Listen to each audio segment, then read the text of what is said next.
is Richard Marx. Christmas record coming up? Yes. Well, yes and no. It's a Christmas EP, because by the time we figured out that I was going to make this record, I didn't really have time to do a whole album. Okay.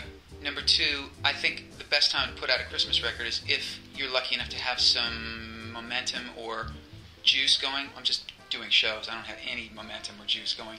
But we did have a semi-hit at radio with this last single. You know, we went top 20 at a time when I don't know that there's anybody on that chart that's 15 years younger than me. Something like that. So I'm digressing a little bit, but that was sort of like a bunch of these radio stations are playing the record just because they like the record, and it doesn't matter that I'm 48 years old. All of those things combined, we decided to make it a Christmas EP. Okay. I don't think we're going to do a physical Not going to package? EP. No, we're going to do it next year with the full album. Oh, okay, so this is the teaser. Okay. 5-song EP. I'm already literally booked in March to go into the studio to make the album. We can loop back to Christmas stuff, but I have a few other. Sure. Why did you start vlogging? It's a really interesting topic, because I think that every 8 or 9 years, maybe even less now, there's whatever the new thing is that everybody's doing. I am still actively against Twitter. Why? Because I think it's just the height of narcissism. Okay. And I am narcissistic, but I don't want to take it there.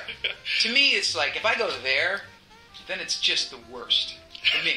It's just my opinion. I actually read some of my friends' Twitter pages and just see what they're tweeting. Sure. But I don't ever look at anybody's Twitter page that I don't know. Sure. Like a celebrity. Like, I don't care what you think. Right. I don't care what you find amusing today. Right. Yeah. Whether we're consciously or unconsciously, we're all agreeing that everything should just get smaller and simplified, and there's maximum what you're allowed to say. Yeah.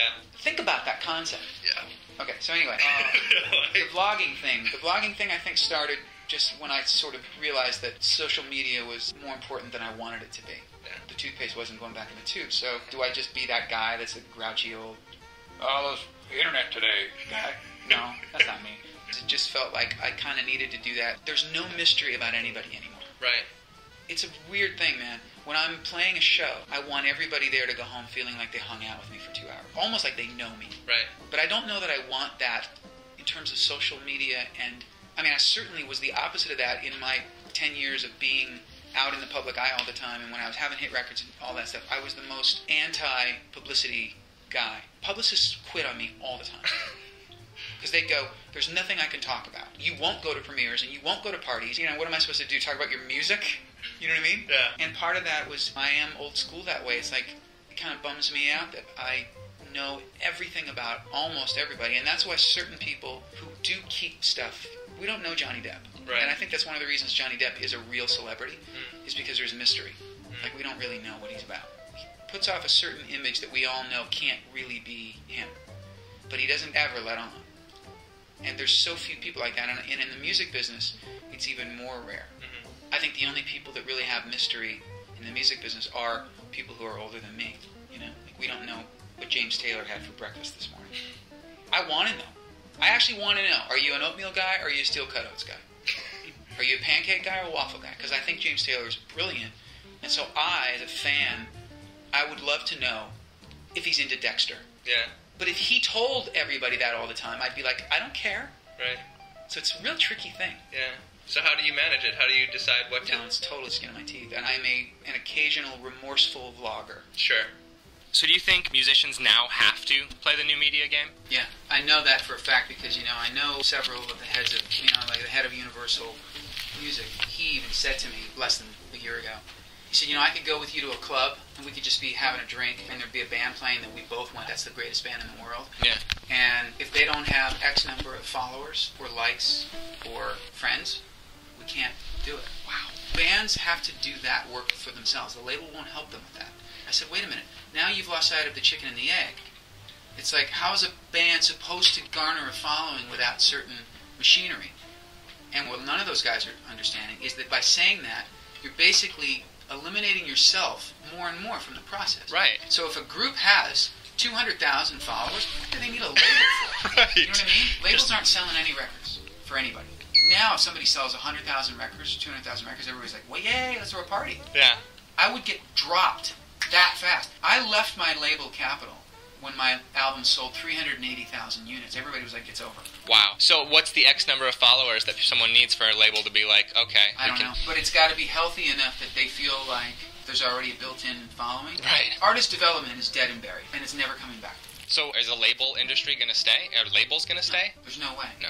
It's just a matter of time. Wow. Because every single day, as things get smaller, I was trying to explain to my kids, the sad thing is that they're coming up at a time that couldn't be a worse time to be a new artist. Yeah. It's really heartbreaking because the industry just shrinks a teeny little bit more every day. The one thing that is going to get pushed out ultimately are labels because we don't need them. Here come some standard questions. 13 number ones. Do you know it's a hit when you finished it? No, never. What makes a hit? Lightning in a bottle. Okay. For every song I could point to that I could say, here's why that song was a number one song, there are 50 number one songs that I go, that's the worst I've ever heard in my life. Sure. There's no science, there's no theory. And because if there was, everybody would have number ones all the time. Fair enough. Like when I was a teenager, every song was a hit. We've really become a cherry-picking... So nobody wants the album anymore. No, the album experience, oh my God. I was working out the other day and I'm flipping the dial and there's this old episode of The Odd Couple. And Felix is on a date with this girl, and it's like a montage, and then they show them in front of a record store in Manhattan. And when we were kids, like before the chains, before Musicland and Tower and all that stuff, they would give you your albums in like a brown paper bag, almost like contraband. It was square, like an album, right? And he's holding one of those things, and I got so nostalgic, and I was like, I could smell when I would peel off the plastic, pull the disc out, because I read every liner note of every album I ever bought, and it was the whole experience of sitting down, and God forbid my mom, dinner was like by track 4, I was like, I'm not eating. You know what I mean? It was important. Music's not important to people anymore in that way. We're all ADD now. We're bombarded with choices. Right. I'm guilty of it because I'm a huge U2 fan. And the last U2 record, I knew the date it was coming out. I would check my calendar and and I got all excited about it. I didn't want to download it because I wanted to read stuff. So I went to Best Buy the day it came out, which is the only place I could go to get it. Sure. Bought the CD, brought it down here, and it sat here for 3 weeks. Mm. And I'd be like, yeah, I want to go down and listen to the YouTube. But I'm going to Dexter's, let's watch Dexter. There's all this stuff that takes, I think there's a correlation between the fact that music went from this to this to something you can't see. Yeah. Right. I think there's a correlation. I wish I could be optimistic, like, we go through, the music business has gone through its stuff and it always rebounds. I don't see it. I don't see any life raft. Until the only thing that could happen is that it literally hits complete bottom where you no longer have young people bothering. Sure. Where all of a sudden you're like, there's like hardly anybody putting out new music. Because there's got to come a point where everybody goes, well, you can't make a living writing songs anymore, so I got to do something else. Yeah. When people stop writing songs in large numbers, then everybody's going to go, well, hang on. Only then will it maybe change.